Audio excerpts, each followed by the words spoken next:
आदिवासी आणि schedule caste म्हणजे दलित यांच्या जाती शोधण्याचं जे काम आहे ते काम थांबलं. जाती जे शोधण्याचं काम जे आहे, कोण आदिवासी कोण दलित आणि कोण आदिवासी जाती शोधण्याचं काम 1956 नंतर थांबलं. 1956 ते 1966 या 10 वर्षात ते काम झालं का? तर नाही. 1966 ते 1976 ह्या 10 वर्षात ते काम झालं का? तर थोड्या प्रमाणात. आणि त्यानंतर 1976 मध्ये अंतिम गॅझेट निघालं, शेड्यूल कास्ट आणि शेड्यूल ट्राईबचं अंतिम गॅझेट निघालं.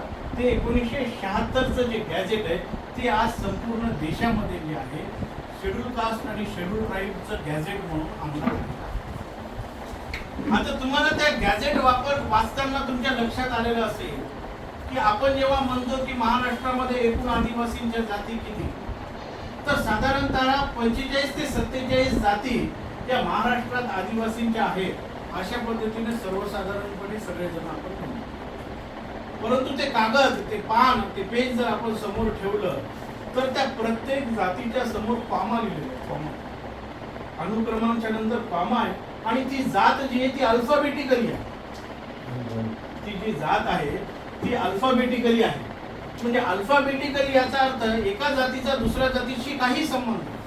उदाहरणार्थ 27 नंबरवर कोलाम आहे, त्याच्यानंतर पामा आणि नंतर मन्नेरवार. आणि इकडे माना, हलबा वगैरे ज्या जाती आहेत तर इकडे गोंडच्या 16-17 नंबर गोंडच्या कॉलम मध्ये मन्नेवार नावाची एक कम्युनिटी तुम्हाला दिसेल. गोंडचा आणि त्या मन्नेवार कम्युनिटीचा काही एक संबंध नाही. तर त्यामुळे जर सगळ्या जाती जर आपण अभ्यास केला तर जवळपास 150 ते 200 जाती या आदिवासींच्या या महाराष्ट्रामध्ये आहे, आपल्याला असं लक्षात. तर आता प्रामुख्याने काय झालं की अत्यंत उपेक्षित अशी परिस्थिती आपल्या राज्यामध्ये, आपल्या देशामध्ये होती.